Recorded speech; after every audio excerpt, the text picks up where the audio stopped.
This video shows installing the idChamp RS3 Empower module onto a Nomad 5.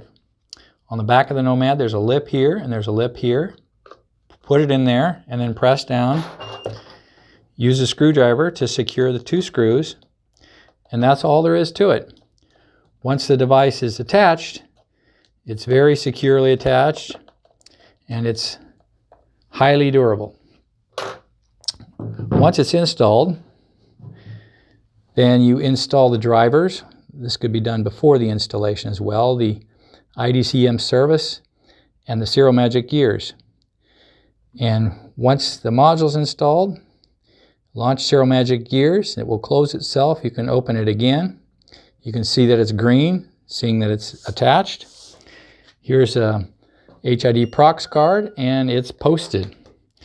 Now you can go to any application on the Nomad, put the cursor where the data is to be posted, and post the data.